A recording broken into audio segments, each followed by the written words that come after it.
મહેશભાઈ પત્નીના અંતિમ સંસ્કાર કરી સગા સંબંધીઓ સાથે ઘરે આવ્યા કે તરત જ એમનો મોટો દીકરો અજય બોલ્યો, પપ્પા હું હવે નીકળું, મારે રાત્રે અમેરિકાની ફ્લાઇટ છે. આમેય જે પણ થવાનું હતું તે થઈ ચૂક્યું છે. એની પાછળ સમય બગાડવો વ્યર્થ છે. દુઃખના સમયે દીકરાના મોઢે આવા શબ્દો સાંભળીને મહેશભાઈને બહુ જ આઘાત લાગ્યો, પરંતુ એ અજયને રોકી પણ નહોતા શકતા. બધા સગા સંબંધીઓ પણ અજયની આ વાત સાંભળીને હેરાન હતા કે પોતાની સગીમાં અવસાન પામી છે અને દીકરો આમ કેવી રીતે બોલી શકે. મહેશભાઈના પત્ની વિમળાબેન 55 વર્ષની વયે ગઈકાલે જ અવસાન પામ્યા. એમને અચાનક હાર્ટ એટેક આવેલ અને સવારે પૂજા કરતાં કરતાં જ ઢળી પડ્યા અને હોસ્પિટલ લઈ ગયા તો ડૉક્ટરે કહ્યું કે હાર્ટ એટેકના કારણે એમનું મૃત્યુ થયું છે. વિમળાબેનના અચાનક મૃત્યુથી મહેશભાઈ ખૂબ જ ભાંગી પડ્યા હતા. મહેશભાઈને 2 દીકરા હતા. અજય મોટો દીકરો હતો અને અમિત એનો નાનો ભાઈ હતો. માના અંતિમ સંસ્કારમાં ફક્ત અજય જ ઇન્ડિયા આવી શક્યો, પરંતુ અમિતને એના મમ્મીના અંતિમ સંસ્કાર માટે પણ સમય નહોતો. એક જરૂરી મીટિંગનું બહાનું કાઢી અમિત ના આવ્યો. મહેશભાઈ પ્રિન્સિપલ હતા. તેમણે બંને દીકરાઓને ખૂબ જ મહેનતથી ભણાવ્યા અને આગળ વધુ અભ્યાસ માટે મોટા દીકરા અજયને અમેરિકા મોકલ્યો અને ત્યાં જ ભણીને તે નોકરી પર લાગી ગયો. લગ્ન નક્કી થતાં રજાઓ લઈને ઇન્ડિયા આવ્યો. મહેશભાઈ તથા વિમળાબેને ધામધૂમથી તેના લગ્ન કરાવ્યા. લગ્ન થતાં જ થોડા દિવસમાં એ એની પત્નીને લઈને અમેરિકા જતો રહ્યો. મોટા ભાઈની જેમ અમિત પણ અમેરિકા જવા માગતો હતો. ગ્રેજ્યુએશન પૂરું થતાં જ તે પણ અમેરિકામાં એક સારી નોકરી મળતા ત્યાં જ સેટ થઈ ગયો અને તેની ઓફિસમાં જ કામ કરતી છોકરી સાથે લગ્ન કરી લીધા. હવે આ બાજુ મહેશભાઈ અને વિમળાબેન આખા ઘરમાં એકલા પડી ગયા હતા. તેઓ એમના દીકરાઓને પરાણે એમની સાથે ઇન્ડિયામાં રહેવા પણ બોલાવી નહોતા શકતા. દીકરાઓની ખુશીમાં જ એમની ખુશી છે એમ માનીને મન મનાવી લીધું. એમની સાથે એક નોકર રહેતો હતો જેનું નામ રામુ હતું. રામુ એકદમ સીધો અને સાફ નિયતનો વ્યક્તિ હતો. કોઈ પણ કામ આપવામાં આવે તો એ એકદમ સરસ રીતે પૂરું પાડતો. પોતાના માલિક સાથે એ એકદમ વફાદાર હતો. વિમળાબેનના અંતિમ સંસ્કાર થયા બાદ અજય તરત જ અમેરિકા જવા માટે નીકળી ગયો અને બીજા દિવસે રોકાયેલા બધા સગા સંબંધીઓ પણ એમના ઘરે રવાના થયા. આખું ઘર એકદમ ખાલી થઈ ગયું. વિમળાબેનના અવસાન પછી મહેશભાઈ સાવ એકલા પડી ગયા હતા. ઘણીવાર બંને દીકરાને ફોન કરતા અને કહેતા કે તમે બંને ઇન્ડિયા પાછા આવી જાઓ, આપણે સાથે રહીએ. તારી મમ્મીના ગયા પછી હું સાવ એકલો પડી ગયો છું. આખું ઘર ખાલી ખાલી લાગે છે. પરંતુ બંને દીકરાઓ તો વિદેશના મોજ શોખ અને ત્યાંના જીવનમાં રંગાઈ ગયા હતા.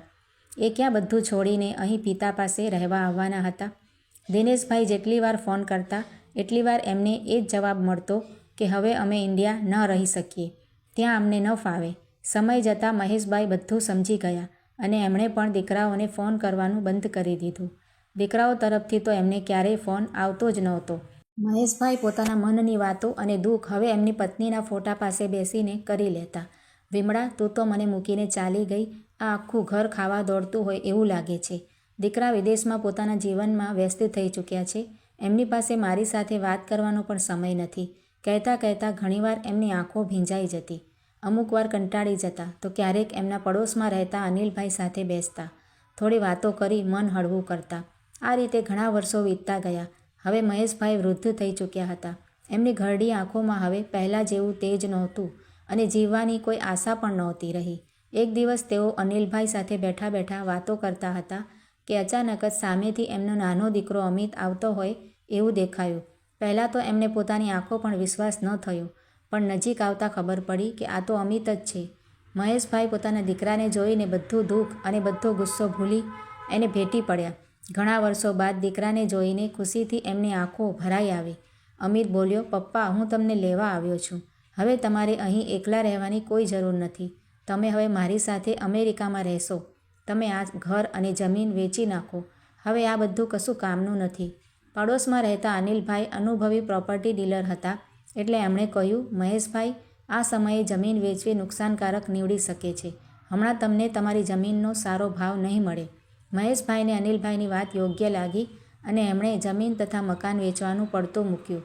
એ ઘરમાં એમની યાદો હતી. તેમની પત્ની સાથે વિતાવેલા અમૂલ્ય ક્ષણો હતા. લગ્ન થયા બાદ ગામડેથી જ્યારે શહેરમાં આવ્યા ત્યારે એમની પાસે કશું નહોતું. ઘણી મહેનત કર્યા બાદ તેમણે એક ઘર બનાવ્યું હતું. આ રીતે અચાનક એને વેચી નાખવું એમને યોગ્ય પણ ન લાગ્યું. અમિત બોલ્યો, ચાલો પપ્પા, ફટાફટ તમારો સામાન પેક કરો, પછી આપણે તરત રાતની ફ્લાઇટ માટે નીકળીએ. રામુએ બધું પેકિંગ કરી દીધું. પોતાનું આખું ઘર રામુના હવાલે કરી મહેશભાઈ અમેરિકાની ધરતી પર રહેવા નીકળી ચૂક્યા હતા. મનમાં ઘણી ખુશી હતી કે હવે વધ્યું ઘટ્યું જીવન હસી ખુશી આરામથી દીકરા સાથે પસાર થઈ જશે. પરંતુ ઘણીવાર એવું બને છે કે જેવું દેખાય છે એવું હોતું નથી. અમેરિકામાં આવ્યા બાદ બહુ દીકરો નોકરી પર ચાલ્યા જતા અને ઘરનું બધું કામ તથા બાળકોની સંભાળ રાખવી પણ મહેશભાઈને સોંપી દેવામાં આવ્યું. પોતાના ઘરે એક ચાનો કપ પણ ક્યારેય ઉપાડ્યો નહોતો એવા મહેશભાઈ અહીં દીકરાના ઘરે આખા ઘરનું કામ કરતા. પરંતુ ઘરડું શરીર પણ ક્યાં સુધી સાથ આપી શકે? વધારે પડતું કામ કરવાના કારણે મહેશભાઈ બીમાર રહેવા લાગ્યા. પોતાના રૂપિયા બચાવવા કોઈ ડૉક્ટરને બતાવવા અને બદલે અમિત જાતે જ મેડિકલમાંથી દવા ગોળીઓ લાવી આપતો. પરંતુ એનાથી કોઈ ફરક નહોતો પડતો. છતાં બીમાર રહીને પણ મહેશભાઈ બધું કામ કરી લેતા અને બાળકોને પણ સંભાળતા. હવે તો દવા માટે પણ એમના દીકરાની વહુ ગીતા કહેતી કે અહીં અમેરિકામાં દવાઓનો ખર્ચો વધારે હોય છે અને તમારી પાછળ એટલા બધા રૂપિયા ખર્ચવા અમારા માટે શક્ય નથી. ક્યારેક મહેશભાઈ એમ કહેતા કે મને ઇન્ડિયા પાછા જવું છે તો ગીતા ખૂબ ગુસ્સે થઈ કહેતી કે મફતમાં નથી જવાતું ઇન્ડિયા જવા માટે ઘણા રૂપિયા જોઈએ, ત્યારે જવાય. આવું સાંભળી મહેશભાઈ ચૂપ થઈ જતા. હવે તેઓ ઘરડા થઈ ગયા હતા એટલે પહેલાં જેટલું કામ પણ નહોતા કરી શકતા અને બીમાર પણ વધારે રહેતા હતા. માટે દીકરાને હવે એના પપ્પા બોજ લાગવા લાગ્યા. એટલે તેણે મોટા ભાઈને ફોન કરીને કહ્યું, તું પપ્પાને લઈ થોડા દિવસ લઈ જા. એ તારા પણ પપ્પા છે, હું એકલો શું કામ બોજ ઉપાડું? અમિતની વાત સાંભળી જવાબ આપતા અજય બોલ્યો, તું તારી જાતે જ મુસીબત લાવ્યો છે તો તું જ સંભાળ, મારે એમાં કોઈ લેવા દેવા નથી. આમ કહી એણે ફોન મૂકી દીધો. એક દિવસ અમિતની પત્ની ગીતાએ મહેશભાઈને કહ્યું, ચાલો પપ્પા, ઠંડી ખૂબ વધી ગઈ છે તો હું તમને સ્વેટર લઈ આપું અને તમારી પાસે સારા કપડાં નથી તો નવા કપડાં પણ ખરીદી લઈશું. તેની આવી વાત મહેશભાઈના ગળે ન ઉતરી. તે છતાં એના પર વિશ્વાસ કરી એની સાથે એક મોટા મોલમાં ગયા. મોલમાં અંદર જતાં જ ગીતા બોલી, પપ્પા, હું મારું નાનું પર્સ ભૂલી ગઈ છું જેમાં મારા કાર્ડ અને પૈસા હોય છે. તમે અહીં જ બેસો, હું ફટાફટ ઘરે જઈને પર્સ લઈને પાછી આવું છું. એના વગર ખરીદી નહીં થઈ શકે. ગીતાની વાત માની મહેશભાઈ ત્યાં મોલમાં એક જગ્યાએ બેઠા. રાહ જોતાં જોતાં તેઓ મોલમાં બધે ફરી ચૂક્યા અને લગભગ કલાક થવા આવ્યો પણ તેમની વહુ ક્યાંય દેખાઈ નહીં. મહેશભાઈ તો અમેરિકાના વિસ્તારથી એકદમ અપરિચિત હતા અને ઘરનું એડ્રેસ પણ તેમને ખબર નહોતી એટલે જાતે ઘરે પણ નહોતા જઈ શકતા. થાકીને છેલ્લે મોલની બહાર એક બાકડો હતો ત્યાં બેસીને રાહ જોવા લાગ્યા. આમ ને આમ રાત થવા આવી પણ ગીતા પાછી આવી નહીં. મહેશભાઈ હવે વહુની ચાલાકી સમજી રહ્યા હતા કે મને જાતે કરીને તરછોડવામાં આવ્યો છે. બાકડા પર એક વૃદ્ધને બેઠેલા જોઈને ત્યાં અવર જવર કરતા બધા એમની સામે જોતા પરંતુ એમની મદદ માટે કોઈએ ન પૂછ્યું. છેલ્લે ત્યાંથી ઊભા થઈ મહેશભાઈ ત્યાંથી ચાલતા થયા. ચાલતા ચાલતા વિદેશમાં એક મંદિર દેખાતા જાણે કે કોઈ આપણું મળી ગયું હોય એવી એક સરસ અનુભૂતિ એમને થવા લાગી. મંદિરમાં જઈને ભગવાન સામે હાથ જોડી અશ્રુભીની આંખો સાથે મહેશભાઈ પોતાના દુઃખનું કારણ પૂછવા લાગ્યા. ભગવાન, મેં એવા તો કેવા કર્મો કર્યા છે કે મારી સાથે આ બધું થઈ રહ્યું છે? મારી પત્ની વિમળાને છીનવી લીધી, મારા દીકરાએ મને અહીં લાવી નોકર બનાવી દીધો અને હવે આ વિદેશની ધરતી પર લાવી મને ભટકતો કરી દીધો. હે પ્રભુ, તું આવા કેવા દિવસ બતાવી રહ્યો છે? મંદિરનો પૂજારી આ બધું સાંભળી રહ્યા હતા. એ તરત જ મહેશભાઈ પાસે આવ્યા અને એમને શાંત કરાવી પોતાની સાથે લઈ ગયા. પછી સરસ રીતે ભોજન કરાવી બધું પૂછ્યું. મહેશભાઈએ પોતાના મનની બધી વાતો, બધું દુઃખ એ પૂજારીને સંભળાવી દીધું. એમની દુઃખ સાંભળી પૂજારી બોલ્યા, મહેશભાઈ, વિદેશમાં રહેતા દરેક દીકરા પોતાના મા બાપ સાથે એવું જ કરે છે. મા બાપને બોલાવીને પોતાની સાથે રાખે છે અને આખા ઘરનું કામ એમની પાસે જ કરાવે છે. એમના માટે મા બાપ એક મફતના નોકર સિવાય બીજું કશું નથી. તમારા સાથે પણ એવું જ થયું છે. જ્યાં સુધી મા બાપ ઘરના કામ કરી શકે ત્યાં સુધી એમને રાખવામાં આવે છે. પછી વૃદ્ધ થતાં મા બાપ બીમારીઓથી ઘેરાઈ જાય એટલે એમની દવાના ખર્ચા પણ વધારો થાય પણ એ લોકો એમને આ રીતે ઘરની બહાર કાઢી મૂકે છે. પૂજારીની વાત સાંભળીને મહેશભાઈને દુઃખ સાથે ઘણું આશ્ચર્ય થયું. એમને પોતાના દીકરા સાથે અમેરિકા આવવાના નિર્ણય પર અફસોસ થવા લાગ્યો. મહેશભાઈ પાસે ઘરનું એડ્રેસ નહોતું અને ફોન પણ નહોતો એટલે પૂજારી એમની મદદ તો પણ કઈ રીતે કરે? થોડું વિચાર્યા બાદ એમને યાદ આવ્યું કે પોતાના શર્ટના ખીચામાંથી એક કોથળી કાઢી. એમાં થોડા રૂપિયા હતા અને કાગળિયા હતા. એક નાની ડાયરી પણ હતી. એમાં અગત્યના નંબર લખેલા હતા. એમણે કહ્યું કે આમાં 2 દીકરા અને વહુનો નંબર છે, પણ મારે એમના સાથે નથી રહેવું. તમે મારા નોકર રામુને ફોન કરી આપો તો તમારી ખૂબ મહેરબાની રહેશે. ડાયરીમાં ઘરના ટેલિફોનનો નંબર લખેલો હતો. એ ડાયરી પૂજારીને આપી અને પૂજારીએ ઘરના ટેલિફોનનો નંબર ડાયલ કર્યો. રામુએ ફોન રિસીવ કર્યો કે તરત જ પૂજારીએ મહેશ કાકાને ફોન આપી દીધો. ઘણા સમય પછી માલિકનો અવાજ સાંભળી રામુ ખુશ થઈ ગયો અને એકસાથે ઘણા બધા પ્રશ્નો પૂછી નાખ્યા. માલિક, તમારી તબિયત કેવી છે? તમે જમવાનું સમયસર ખાવ છો ને? તમે પાછા ક્યારે આવશો? તમારી ખૂબ યાદ આવે છે, વગેરે વગેરે.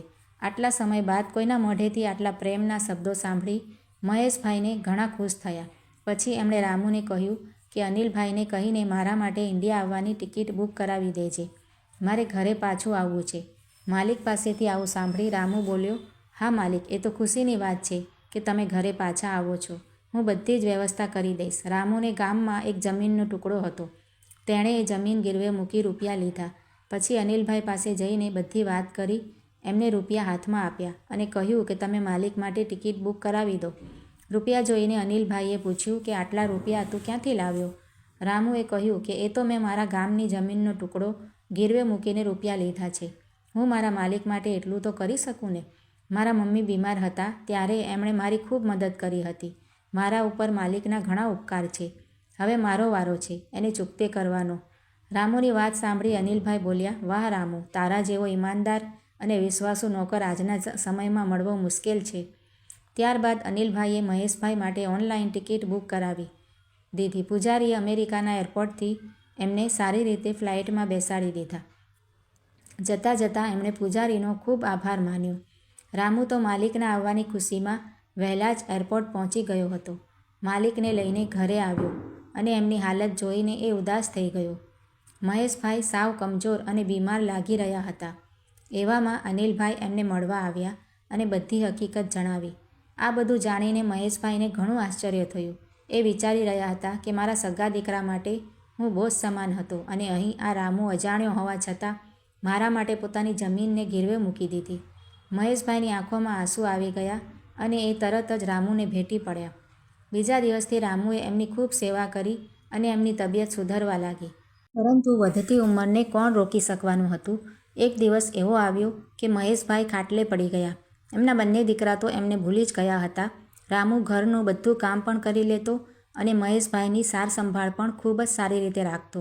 થોડા દિવસો બાદ એમનો અંતિમ દિવસ આવી ગયો અને એમણે એક કાગળ અને વસિયતનામું રામુના હાથમાં મૂકી એટલું જ કહ્યું કે મારા અંતિમ સંસ્કાર પહેલાં બધાની વચ્ચે આ કાગળ વાંચજે.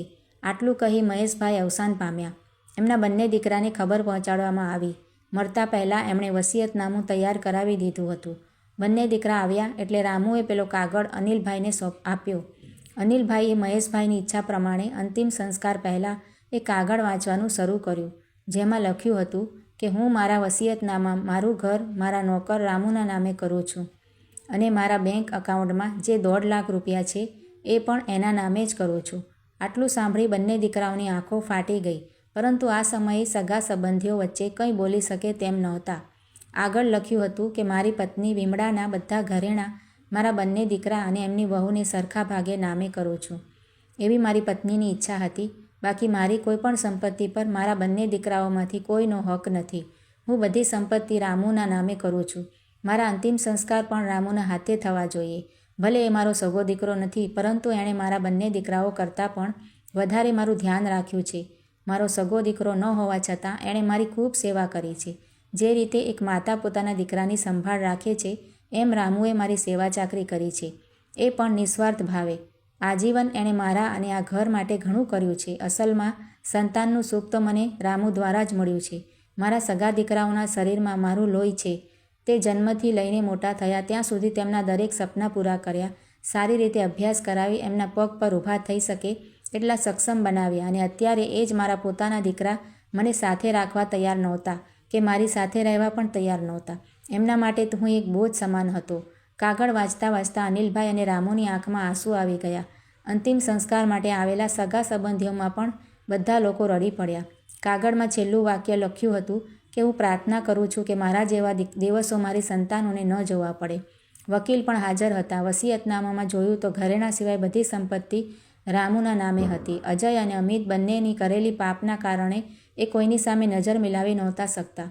મા બાપ પોતાના સંતાનોને એમના સારા ભવિષ્ય માટે એમને વિદેશ ભણવા મોકલે છે, નોકરી કરવા મોકલે છે અને એ જ સંતાનો એમના ઘડપણમાં એમના દુઃખનું કારણ બને છે. જે સંતાનો ઘડપણમાં મા બાપની આતેડી બાળે છે, દુઃખી કરે છે, તે ગમે એટલા રૂપિયા હોવા છતાં સુખેથી રહી શકતા નથી. કહ્યું છે કે ભૂલો ભલે બીજું બધું, પણ મા બાપને ભૂલશો નહીં. એટલે આ વાર્તા સાંભળનાર દરેકને એટલી વિનંતી કે ઘડપણમાં મા બાપની સેવા જરૂરથી કરજો. તો મિત્રો, આજની આ વાર્તા કેવી લાગી તે કમેન્ટ કરીને જરૂરથી જણાવજો. અને જો વાર્તા સારી લાગી હોય તો લાઈક કરીને વધુમાં વધુ શેર પણ કરજો. અને બીજી વાર્તાઓ જોવા માટે ચેનલને સબસ્ક્રાઈબ કરજો. Thank you.